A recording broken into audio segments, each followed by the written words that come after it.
Hello, everyone. Welcome to another Novec Talk. My name is Paulius. I am the Managing Director of the Center for Social Norms and Behavioral Dynamics at the University of Pennsylvania. And thank you for joining us for another talk. We will follow the same agenda as in previous occasions. There's a very short welcome that I always say. Then we will have the pre-recorded video for our Novec early career researcher for today, which is Dr. Vicente Valentin from the University of Oxford. And then we will have 45 minutes for our main talk today with Professor Lorenz Götte from the University of Bonn. And at the end, 15 minutes of Q&A.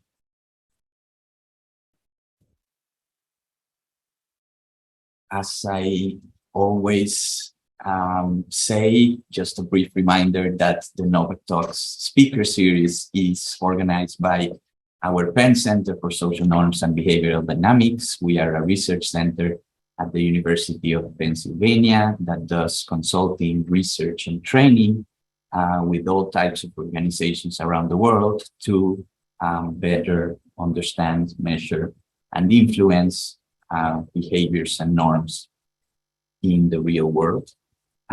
If you follow our link here, you can access all about our center, our research, our working paper series, the Novec Talks, and our events. And if you scan this QR code, you can follow us on Twitter. In terms of our spring-summer programming, most of you will already know this, but we had announced the talks that you can see on our screen. So today we have Professor Lorenz Götte, and in 2 weeks we will have Fabio Galeotti. And then we have 3 more speakers. And yeah, you can find, as always, the videos of the previous talks and all our program in our website. You can follow this link or scan the QR code to get more information. And you will also get reminders over email, of course. And just before beginning, another reminder that we have announced our in-person Novec conference for this year. It will take place on the 13th and 14th October here at the University of Pennsylvania. The 2 keynotes are Michelle Gelfand from Stanford University and Leonardo Burstein from the University of Chicago. We will also have a pre-conference event on the 12th about norms in the developing world and the work we do here at the center. And the call for papers and posters for that conference is now open. The deadline is July 15th. And you can go to our website, novecconference.com, to learn more about the event and access the submission form.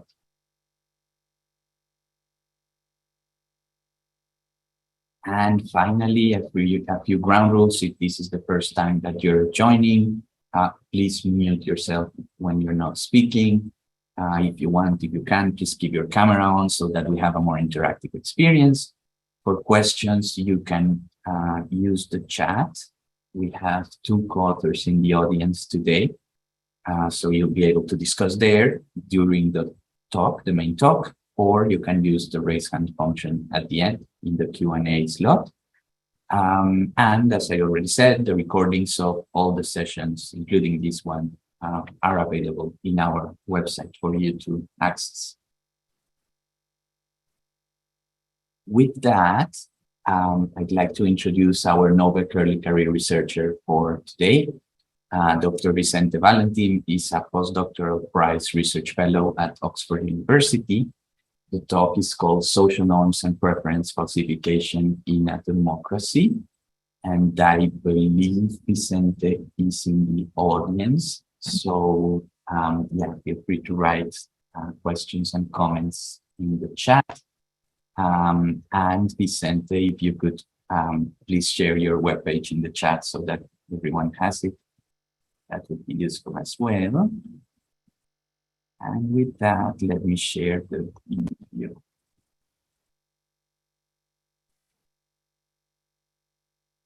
Hello, everyone. Today I will be presenting a paper where I show that voters who support stigmatized political parties change their vote if they know that others are watching. And the motivation for writing this paper is that we know from work in the social sciences that if there are social norms against a given behavior, people are likely to refrain from engaging in that behavior, which is usually called preference falsification.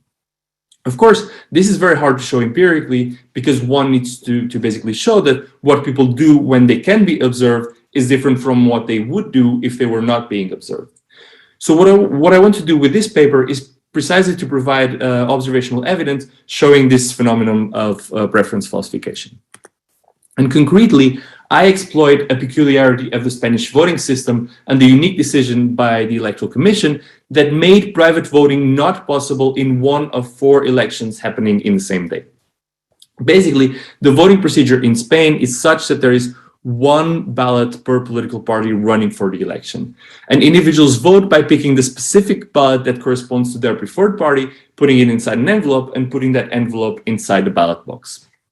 Now, to make sure that individuals can keep their vote choice private, voting stations have these booths with another set of ballots in them.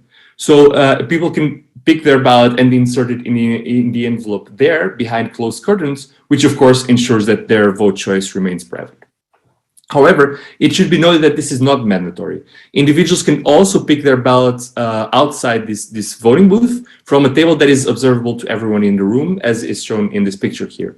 Now, of course, if they do so, if they vote outside the booth, their vote choice becomes potentially observable to others. So what I will do in this paper is to exploit one case where these voting booths were not available, and so people had to vote outside, like in this picture. What happened was that Spain had elections on May 26, 2019, and given the multi-level structure of its government, the region of Menorca in the Balearic Islands had 4 simultaneous elections taking place in the same day. And this meant that there should be 4 different voting booths in each voting station, 1 per election taking place. However, the Electoral Commission decided that there was not enough space and that in the city of Ciutadella de Menorca, there would be no voting booths available for European elections, but there would be for the remaining elections. So basically, when people went to cast their vote for the European elections, they were told that they could not do it privately inside one of the booths and that they had to do it out in the open. However, they could still cast their vote privately inside a voting booth for the remaining 3 elections that took place in the same day. So basically what this allows me to do is to compare what people do when they cannot be observed, meaning when they can vote inside the booth, to what they do when they can be observed, meaning when they have to vote outside the booth, as was the case for the European elections. And then what I do is to run difference in differences models that compare the within voting station variation between different types of elections. European elections that have no voting booths available in 2019, and the remaining elections that always have voting booths available.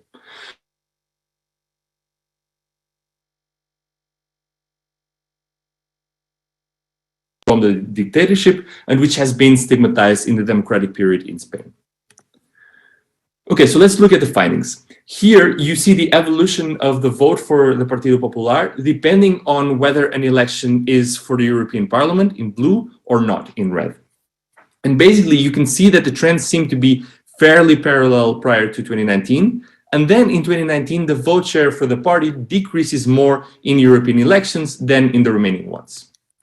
And this decrease is of around 1.5 to 2 percentage points, depending on model specification, which corresponds to 7 to 9% of the baseline. Then I also run some complementary individual level analysis based on data from a survey that was run after the election in November 2019 to basically check for the individual level mechanism. And here I show that voters of the Partido Popular are 6 to 13 percentage points more likely to use the private voting booth and thus keep their vote choice private than are supporters of the remaining parties. And I also show that voters of this party who do use the private voting booth to cast their vote are more uncomfortable discussing their political views during the survey interview. So all in all, I believe this provides observational evidence that individuals with stigmatized preferences tend to falsify those preferences when they perceive that they are being watched. And in so doing, I think the paper highlights how the translation of preferences into behavior is not a given, because individuals tend to survey their social environment before they decide whether or not to reveal their private preferences. And I think the paper also shows how even seemingly minor changes to the voting procedures can significantly affect electoral outcomes. Thank you very much.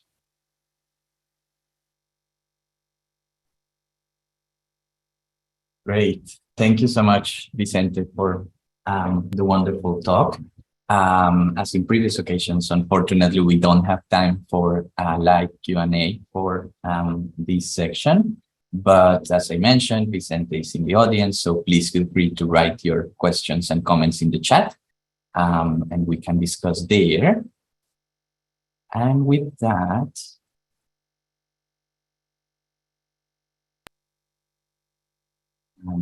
I am happy to present our main speaker for today. Professor Lorenz Götte is a professor of economics at the University of Bonn. He completed his undergraduate and graduate studies at the University of Zurich and a postdoc at the University of California, Berkeley. He was also a senior economist at the Federal Reserve Bank of Boston and a professor at the University of Geneva and the University of Lausanne. And he has published in the American Economic Review, the Review of Economic Studies, the Proceedings of the National Academy of Sciences, and Science, among others. The talk for today, as you know, is called Identity and Economic Incentives. And our moderator for today will be Dr. Oytan Demand, an associate professor of practice in behavioral and decision sciences here at Penn, and a core member of our center. So thank you so much, Professor Götte, for joining us, and feel free to share your screen.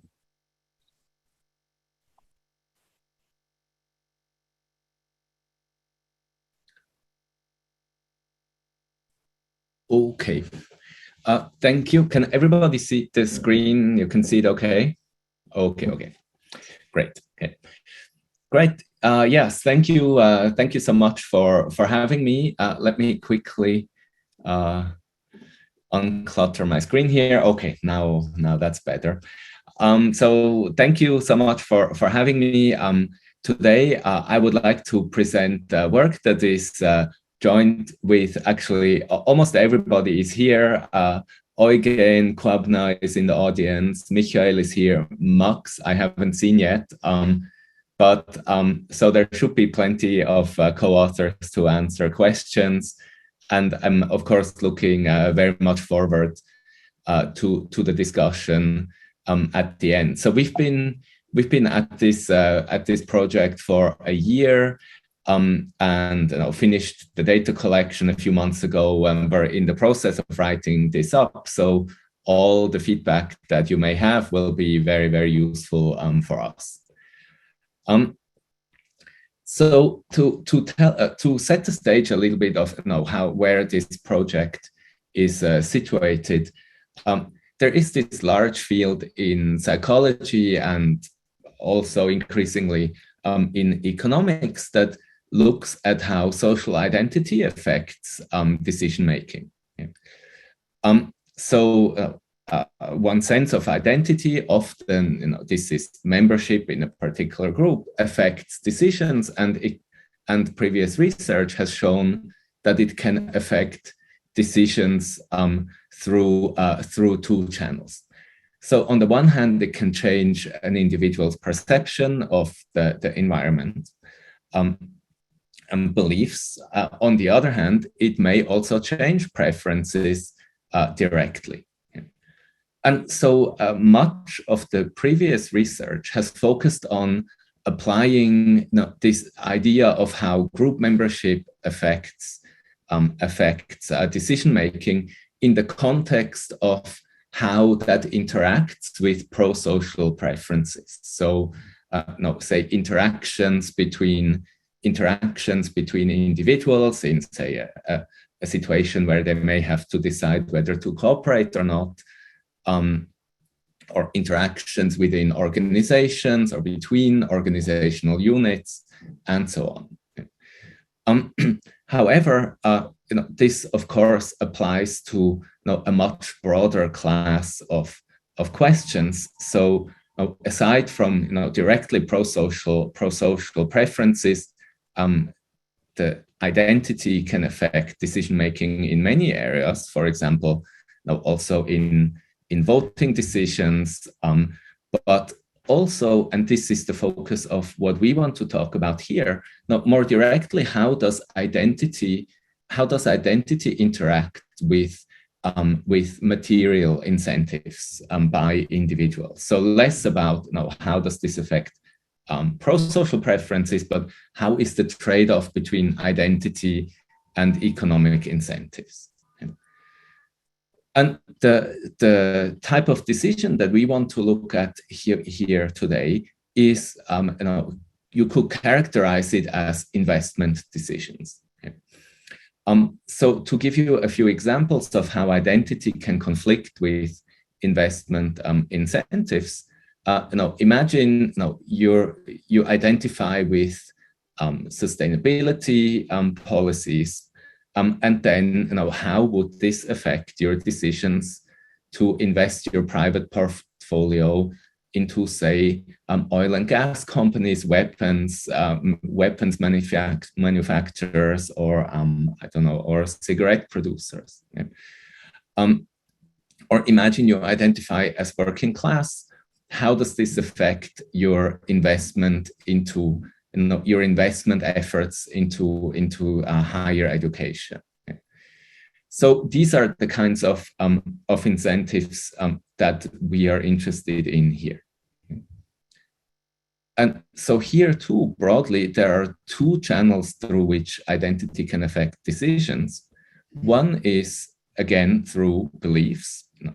So for example, if you identify as an environmentalist, you may just have a biased perception of how profitable oil and gas companies actually are.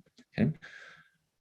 And then the other is through preferences, where, given your belief, you may still hesitate to invest into oil and gas companies simply because it causes you a direct utility, because it creates a direct utility cost from doing so. Okay. So this mechanism here so far in the literature hasn't received much attention, and this is what we focus on in this project. So to give you a quick preview of what we do, so we set up a large scale. I'm never sure what these experiments are actually called according to the official terminology. I think it's a lab in the field experiment where we provide to football fans of the Premier League the opportunity to bet on outcomes of all sorts of matches in the Premier League. And so the question that we're asking there is, do these individuals have biased beliefs about the ability of the team they support? And do these individuals bet suboptimally based on game outcomes of their supported team? So in order to address these questions, now, as I'll explain in just a second, you need to have a benchmark of what would a neutral person do facing these same incentives. And this question you can only really answer by having a theoretical model to address this. And so we develop such a framework that helps us identify what are the effects of identity on these decisions, because it helps us separate out how differences in beliefs should affect behavior and should affect behavior of a neutral individual, and then that allows us to establish what is the impact of identity. Okay. Also, because this is an investment decision, so it involves risk. You don't know which team is going to win. Therefore, your risk preferences also play a role, and we need to get a handle on these risk preferences because your risk, given your belief, your risk preferences filter how that should affect your decisions. So what do we find? We find strong effects, that's perhaps not totally surprising, of identity on beliefs about whether or not your supported team wins, and betting behavior on matches that involve your supported team. So compared to a neutral match, individuals bet 7 to 10 percentage points. A neutral match with same winning probabilities and same winning odds, individuals bet 7 to 10 percentage points more on their team winning if that is their supported team. When we decompose these 7 to 10 percentage points, we find that about half to 2/3 of that effect is due to differences in beliefs. That is, individuals who support the team have systematically more optimistic beliefs about their team winning a particular match. But the rest cannot be explained by differences in beliefs, and there must therefore be due to some disutility from betting against the success of a team that you support. So that's the quick overview. Now let me show you what I'm gonna do, the order in which I'm gonna do things, but it's not totally surprising, the order. So first, I'm going to show you quickly what our theoretical model looks like and why it is important to have this kind of model here. Then I'll talk a bit more about the experimental setup, and then we'll go to the results and finally conclude and then have more discussion. Okay. So let me maybe start out with the theory. Okay? And the theory is also useful because it helps set the stage for the experiment that we will be conducting later. Okay? So in the experiment, here is what we do. We give individuals 100 tokens, okay? And we say you have to bet these 100 tokens on the three possible outcomes of a match that between team X and Y. Yeah? And so the three possible outcomes are X wins, Y wins, or the match ends in a draw. And we have odds. For each of these outcomes, meaning the odds of a bet are if you invest one token, if the odds are theta k, and then that means that if that outcome occurs, you will get theta k tokens. Yeah. So these are the kinds. So you see here, this is not a bet of you have 100 tokens. How many of them do you want to keep? In a safe option, and how many of them do you want to invest? So here you have 100 tokens. You have to invest all of them into three outcomes. Okay. So that's what our bet looks like. Yeah. So then the utility function of the utility function here is going to have two components. Yeah.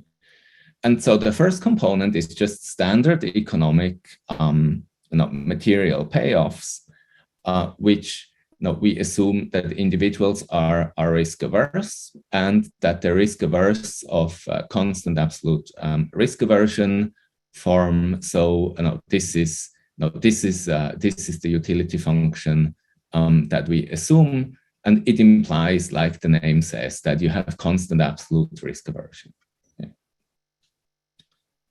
Okay. The second part of the utility function is going to be identity costs. Okay? And you'll see why it's important to specify, so because of the expected utility part here, you'll see that it's going to be really important to specify this correctly, because otherwise it will be impossible to identify these identity costs. Yeah. And that's important because like I mentioned before, identity can affect decisions through two channels. One is through holding more optimistic beliefs that say your supported team will win a match. And then the other is just a psychological cost from investing any tokens into an outcome in your game that is unfavorable. Okay. So now, typically in economics, the identity models they take as championed by Akraloff and Cranton, they take the following form. Okay? So they take the form of there is your utility. Your utility has two components. One is the standard component, consumption utility here. That's the expected utility from a particular bet. Okay. Minus an identity cost. And here we say, potentially what can have identity costs here is anything betting against your team's victory. Okay, so the more you bet on a draw, the more you bet on losing, the higher the identity costs here for you. So the idea behind this formulation is that independently of what's going to happen in the game, you feel bad betting against the victory of your team. Okay? But so notice also that at the same time, this means that the impact of this identity cost is in a sense bounded, because as the incentives become big enough here, eventually it's gonna swamp that term. Okay.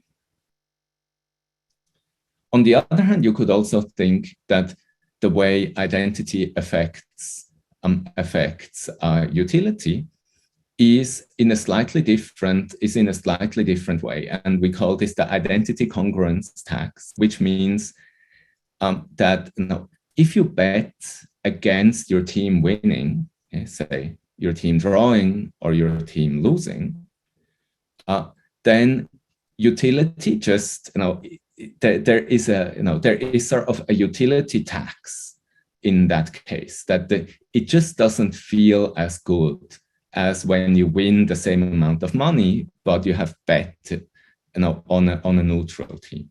Okay. So so that's an alternative way of thinking about it, that there is this identity tax, if you will, on betting against your team. But notice also that, say, if you bet against your team winning, but your team wins, then you don't pay the tax. Okay? You only pay it in case that outcome materializes. Okay?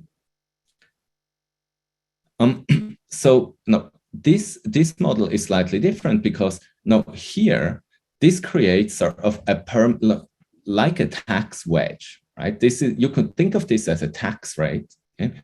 This creates a tax rate, a tax wedge here against investing into your team not winning, that is independent of the incentives of doing so. It creates a constant wedge independently of how strong the efforts are, in contrast to the model that I talked about before. Okay.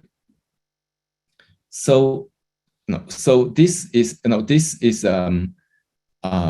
these are the two ways to think about this.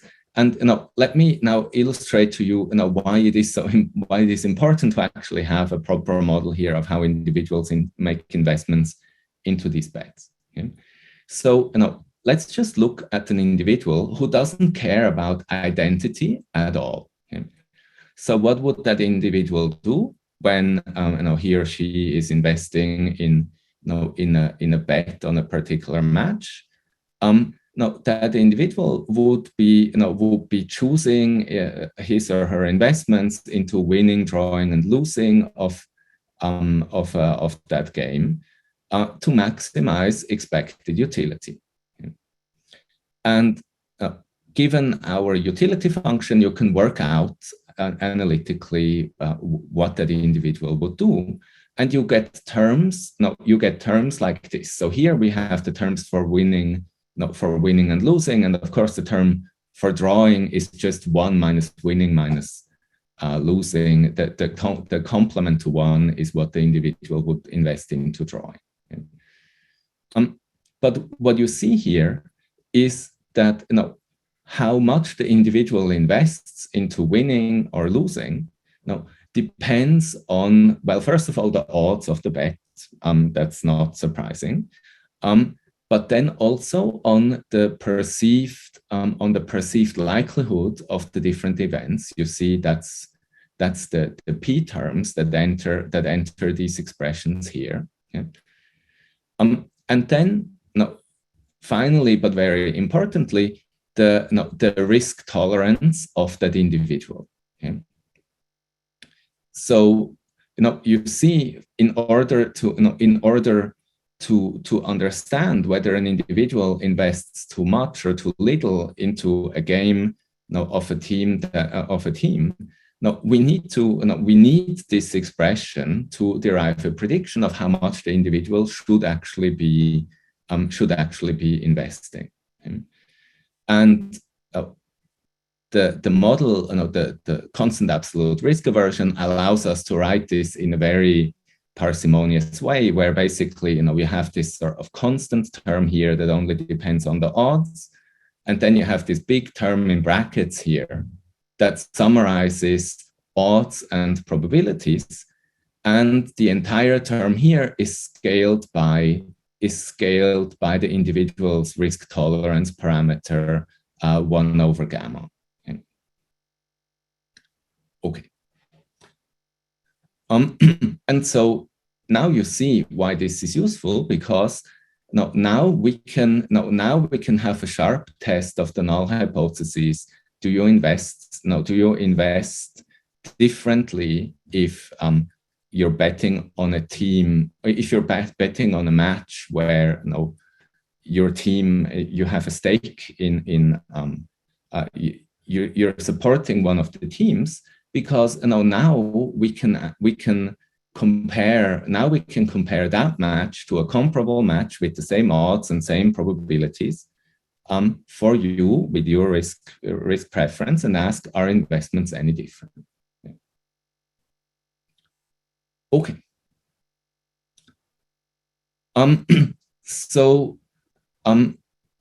Right, and you see also here, everything here in the big bracket term is all observable stuff, right? So these are the probabilities of winning, and I'll show you how we measure those. And then the odds. The only thing we need to estimate is the risk tolerance parameter 1 over gamma here. Okay. So let me show you how we operationalize all of this. Okay.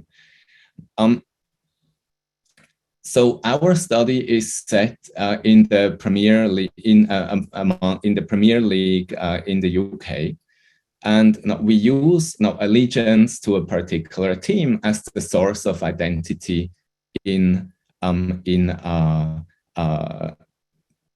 this particular setup. Okay. So a lot of people care about this. At least 2 of the co-authors in this project do. Some others don't really, and I'm one of them. But I still find it interesting to study. So we have 2 groups of fans that we're looking at here. Okay. One is a consumer panel in Kenya where we have 802 participants that are following the Premier League. And then we also recruited participants on Prolific, where Prolific actually asks individuals, do you follow the Premier League, yes or no? And so we also, and even we know, yeah, do you follow the Premier League, yes or no? And so we recruit individuals who indicate that they follow the Premier League there. Okay. So the way we do this is we have several waves of surveys. We have an initial screening wave where we we ask individuals, do you follow the Premier League and do you support the team? And if you say no there, then we will never recruit, then fine. We will never recruit you again. If you do, then you will be contacted by us in several waves later on. Okay. What we do is the key element in each of the surveys is that we present individuals with a number of matches between upcoming matches of the next typically weekend match days, and we ask them how likely it is that the particular team wins each of these matches, and then we provide them with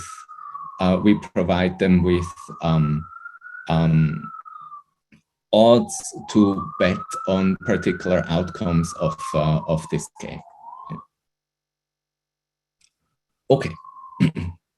And so we do this in the initial wave, but then if you support the Premier League team, then we follow up with you several times over the following weeks, giving you the opportunity again to participate in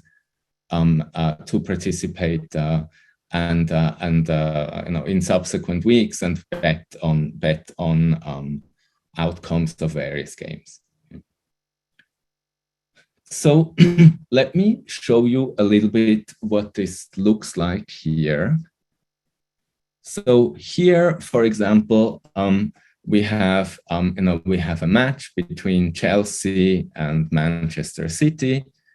And then we ask individuals, now, how likely do you think it is that Chelsea wins, that they draw, and that Manchester City wins?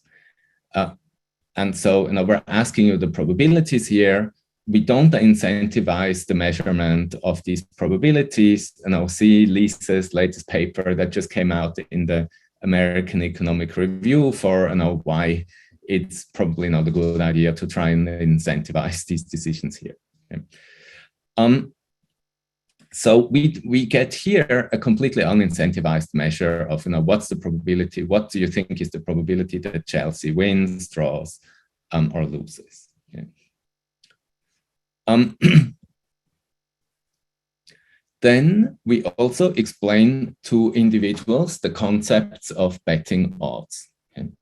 And so we tell them, so here is how this works.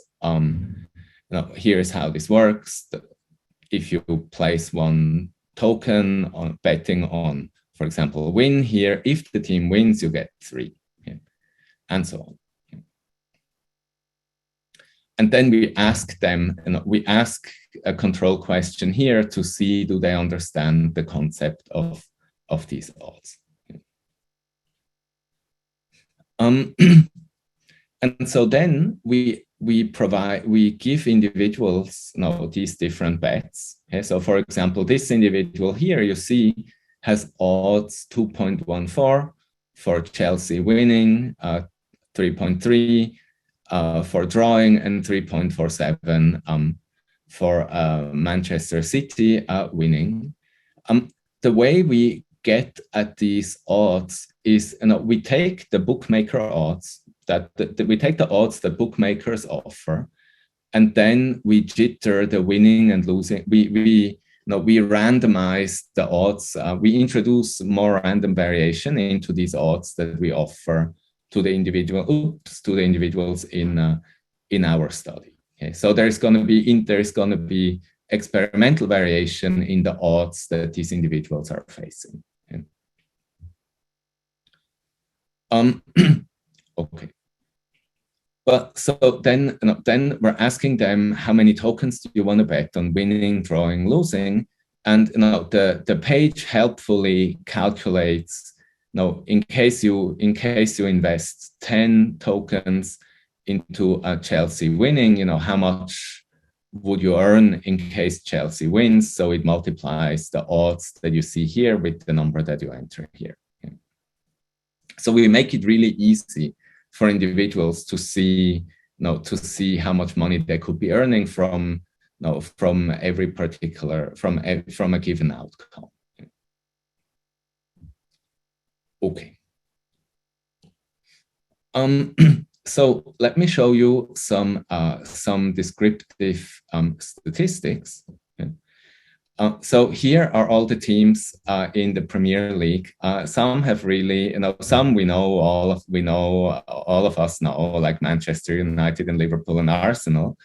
Others have really hilarious names, like the Wolverhampton Wanderers that I've never heard of before. And so here, now you see they're ordered by, how many, what's the frequency of, what's the percentage of participants supporting a particular team, here sorted by, by UK supporter frequency. Okay. So you see that these are sort of the big teams that a lot of people know, and that here you see the frequencies.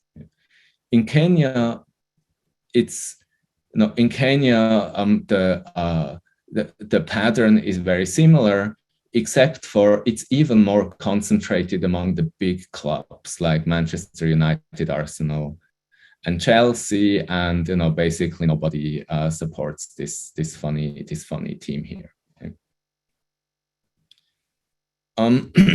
Okay.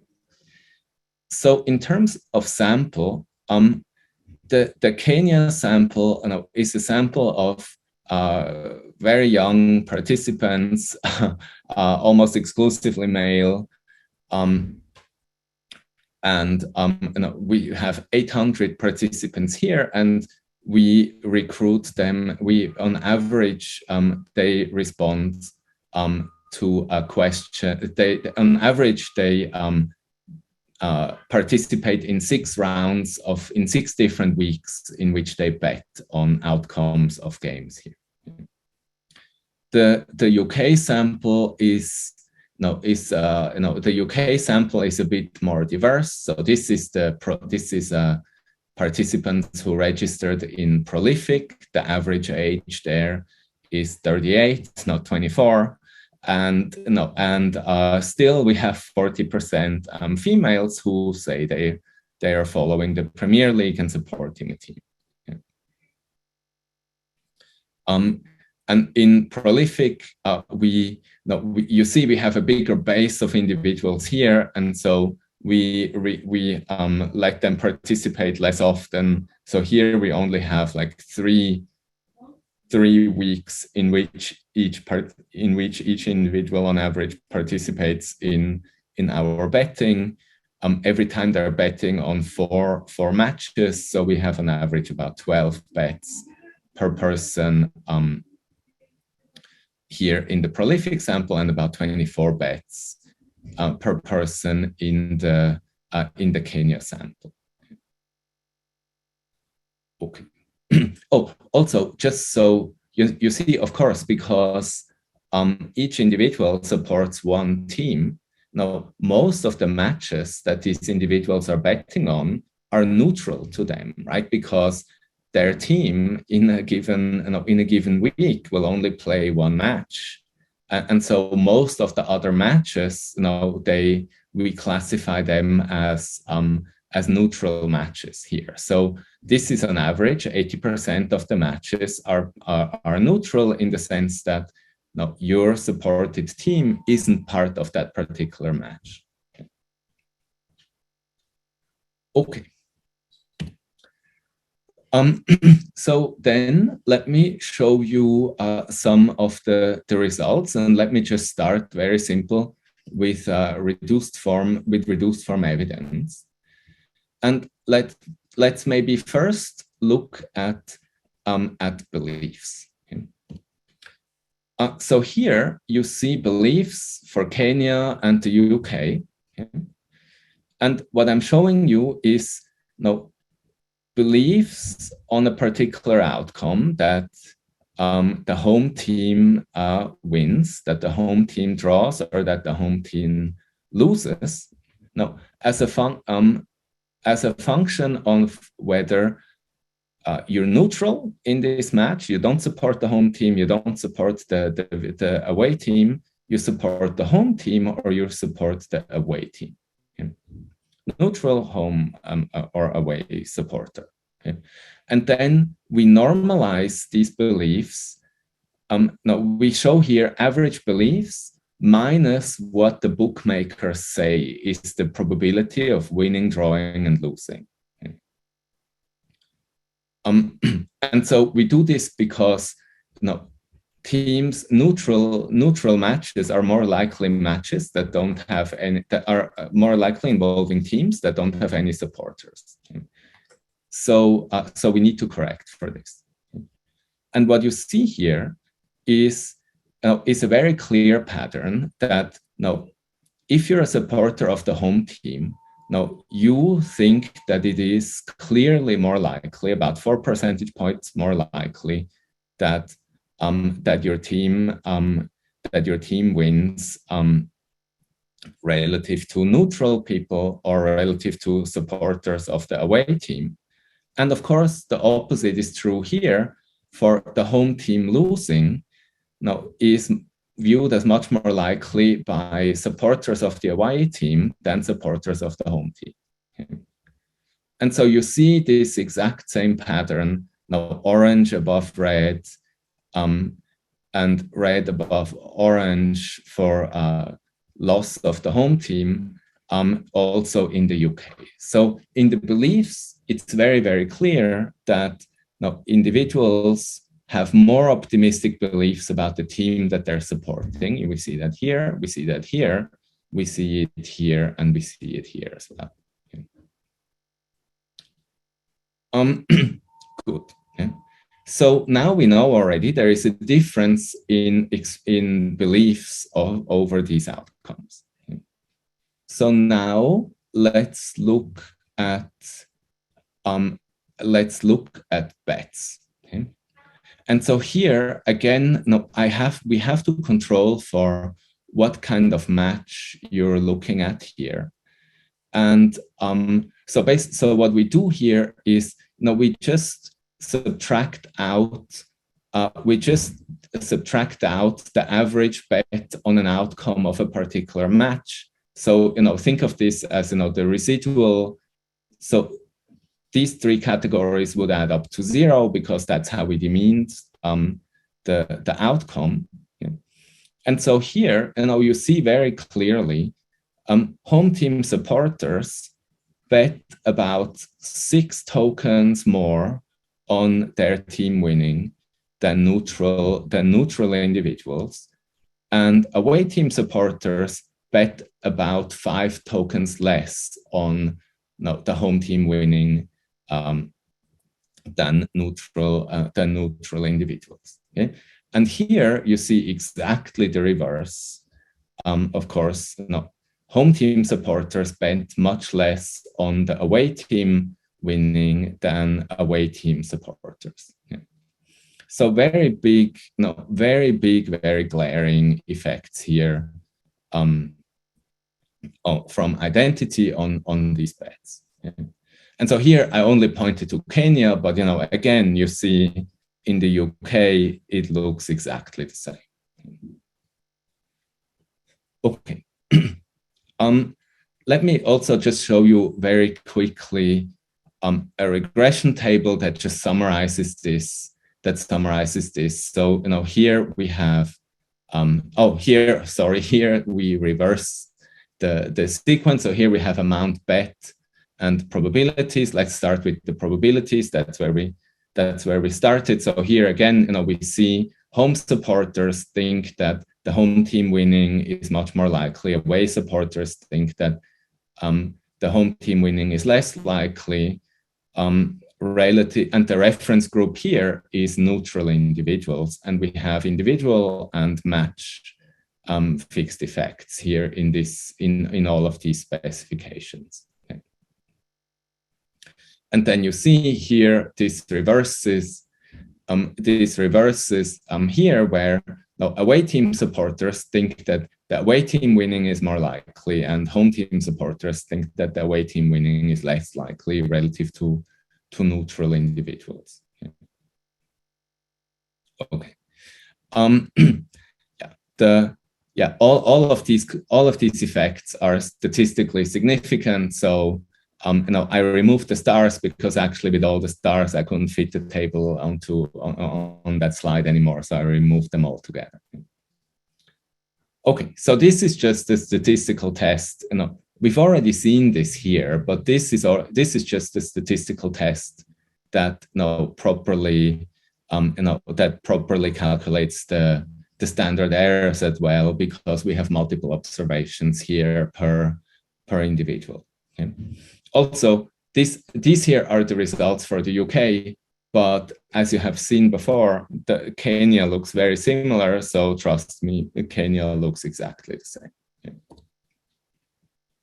Okay, so so these are the main descriptive results. So now what we try to do is to be able to say how much of this differential is due to differences in beliefs, and how much of this differential that we observe is due to psychological cost from betting against the success of your own team. So again, let me show you how we do this. So the way we do this is we say, if this were a neutral game, then our constant absolute risk aversion utility function says this is how you should bet on the game. Okay? And so what we do is we take all the games that you are neutral, we take all the games that are neutral for a particular individual, okay? And we use the beliefs and odds in these games to estimate each individual's parameter of risk aversion here. Okay? And so then that lets us ask, given this estimate, okay, and the parameters that we can now plug in for all the games in which your supported team is playing, how do these choices differ from the choices that you're making over neutral games? Okay. So conditional on these fundamentals and conditional on your estimated degree of risk aversion, how do choices differ between games where you're supporting one of the teams versus where you don't? Okay. So yeah, we do exactly what I said. Now we take the neutral matches, and this allows us to estimate the degree of risk aversion for each individual. And then we look at what you bet minus what our model says you should be betting for a particular match, given the estimated degree of risk aversion from the neutral games. Okay. And then we compare how do these residuals differ between neutral and supporter matches. Okay. So this is what we're going to do. Okay. And so then this allows us to decompose the effect of identity on betting in two steps. Okay. So first, we can plug into this formula that I've shown you before, the bookmaker probabilities, the objective probabilities, if you will, to see, what plug in the bookmaker beliefs and see how big is the residual. Okay? And then we can do a second step where instead of the bookmaker beliefs, we use your subjective beliefs because we already know that they are biased in favor of your team. Okay? And so then we can ask, what is sort of the gross identity differential, okay, given your utility function, and what is the here conditional on your already biased beliefs? How big of a differential does this still leave? Okay. And so you see why it's important to get the expected utility part right here of the model, because otherwise we cannot establish these residuals. So let me show you the results, and they're very simple to show. So first of all, here, these are our estimates of coefficients of risk aversion. The absolute number doesn't probably matter so much, but what's interesting here is that we have a lot of heterogeneity, and so it really makes a difference to estimate this individual by individual rather than just one parameter for the entire population. Okay. And so then here, in these graphs that I think sort of look like a swirling galaxy. Okay. Here is what the swirling galaxy means. So this is the big term in brackets. This one, okay. This term here. And here we're showing actual minus predicted investments for a given economic fundamental. Okay? And what we see here is for given incentives to invest in a game, okay, the blue dots here tell you how much do you invest if you're neutral towards the match. Okay? And the yellow dots tell you how much do you invest if you're a supporter of that particular team. Okay? And so what you see here is that the yellow dots are above the blue dots for given fundamentals, for investing into winning, for betting on winning of a particular team. And you see it for Kenya, you see it for the UK, and you see exactly the reverse for losing. The yellow dots are below the blue dots. So here we see a clear and large difference between neutral and supporter matches, and that is now taking into account differences in risk aversion, differences in probably in objective given objective differences in winning and losing. Clear difference between neutral and supporter matches. Yeah. The next step that we do is, now we calculate the big term, given your subjective beliefs into winning, of winning and losing, and there you see now blue and yellow are much more closely together. Okay? Now, meaning a large part of these differentials in betting came from differences in beliefs and how these beliefs filter through the expected utility component of the model to affect behavior. Okay?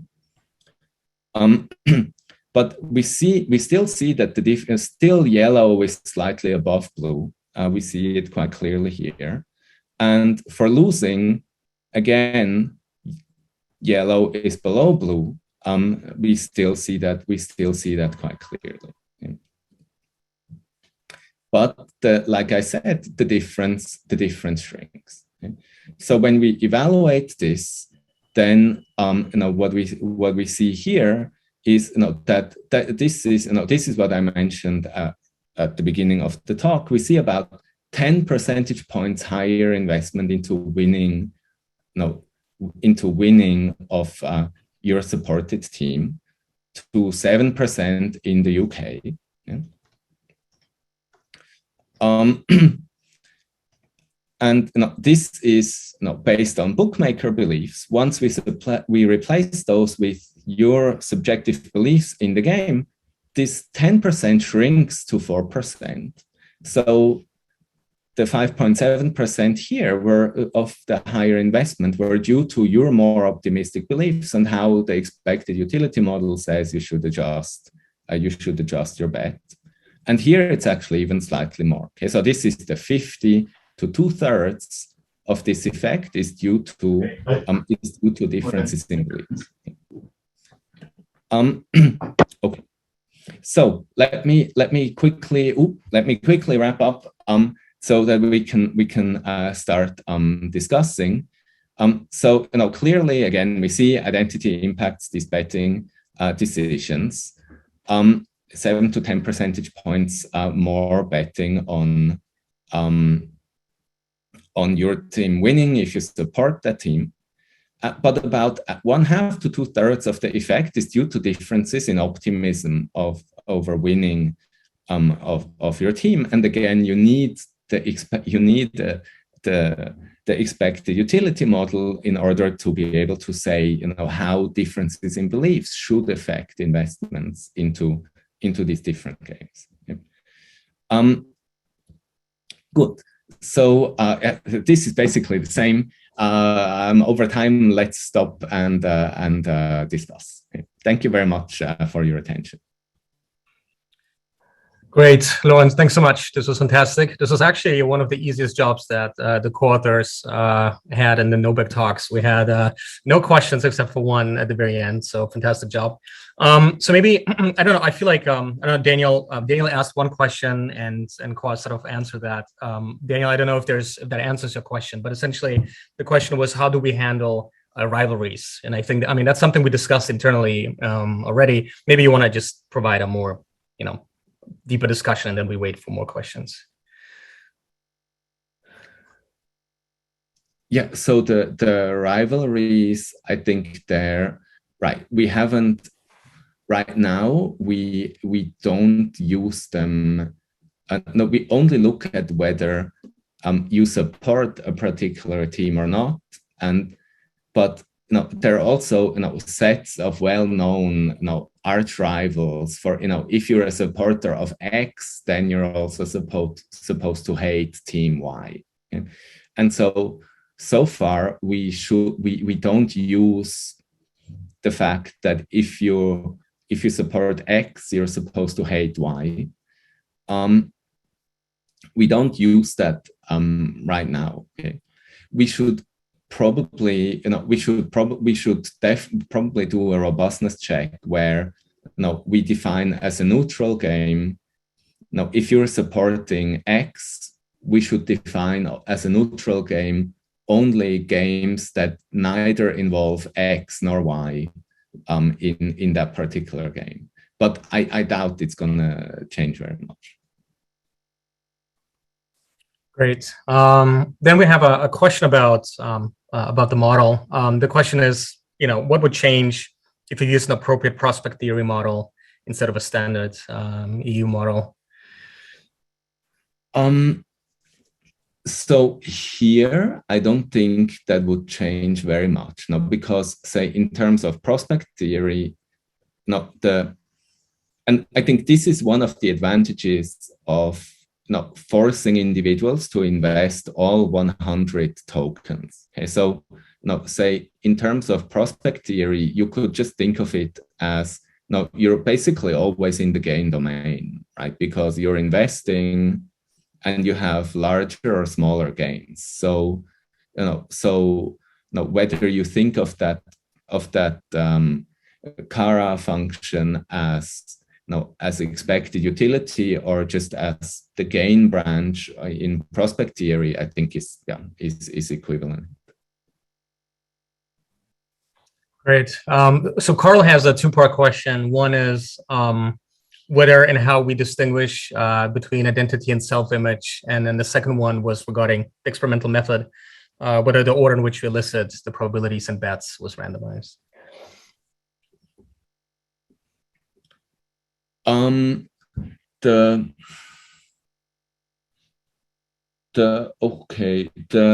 The order, I think the order was not randomized. It was always beliefs first, and then the bets. Okay. And I think that the reason why we did that is that, remember, we also exogenously varied the odds we also exogenously vary the odds for winning and for these bets. And so we didn't want these variations in odds sort of influencing the individual's assessment of how likely an outcome is. From a conceptual perspective, how do we distinguish identity and self-image? So I think many people actually, so Benabou and Tirol, the way I read some of their papers is they don't distinguish at all. It's all the same. I think they would view it as one and the same.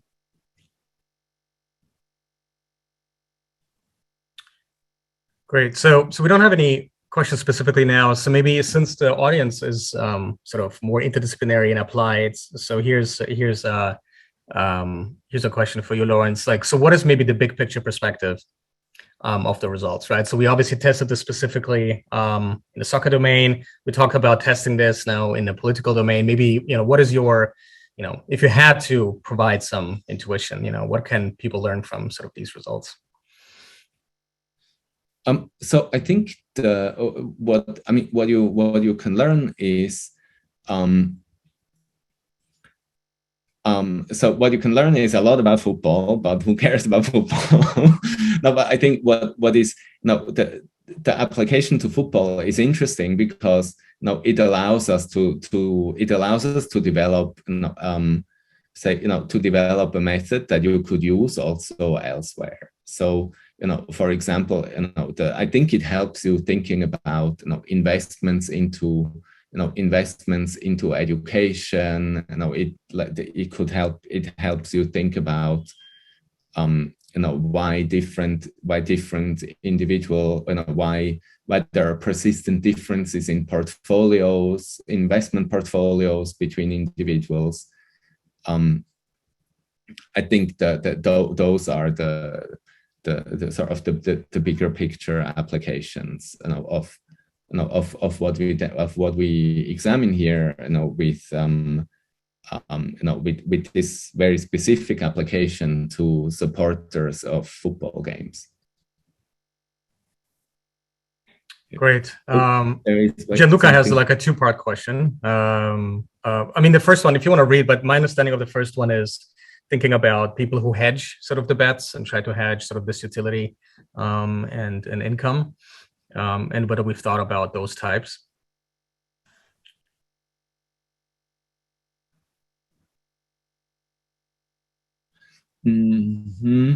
So the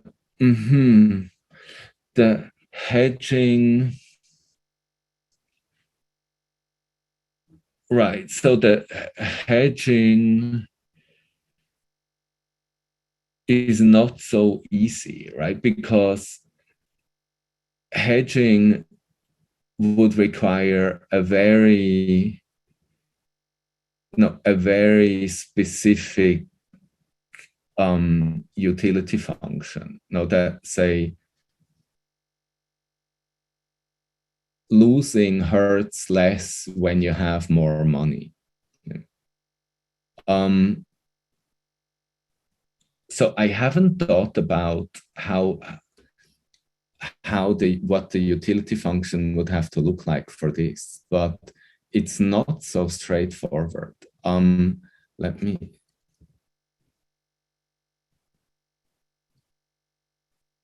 Right. So see, somehow the outcome of the game.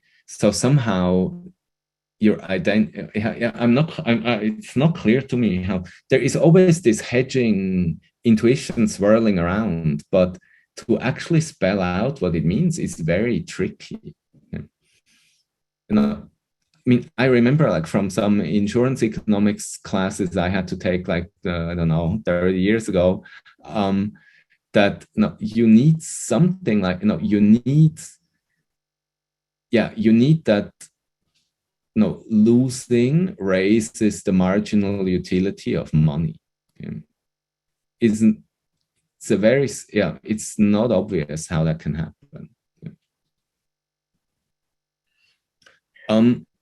Then, so the second question is actually, about the norms. That's something we discussed internally too, right? So how now maybe to vary the observability of actions and learning something about sort of appropriateness of betting behavior.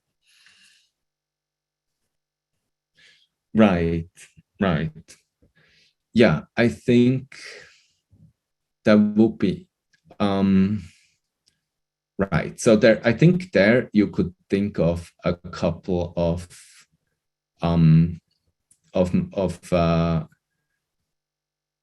ways to manipulate this. So one could be something like you could have you could create sort of audience effects where we're all, I don't know, Chelsea supporters, and then we bet and everybody sees what the others are doing.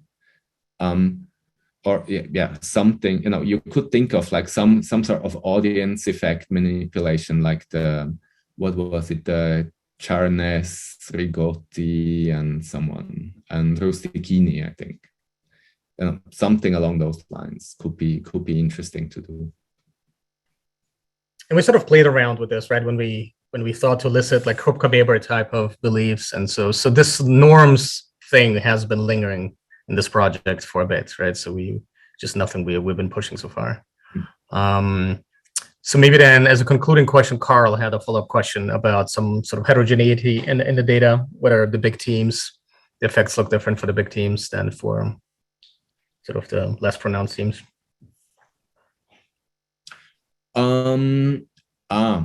Yes, we haven't looked at it yet, but we'll definitely look at it. I mean, it's sort of difficult. Say in Kenya, basically, there are 3 teams. Everybody supports 3 teams, and then there are a few scattered individuals. But we haven't looked into that yet. Great. So I think this is a good time to conclude. We're on time. Lorenz, thanks for the great talk. Vicente, also great academic opening act. Paulius, do you want to conclude? Thank you so much, everyone, for joining. Thank you so much to the speakers, of course, and see you all in 2 weeks. You will get a reminder email, as always, for the next talk.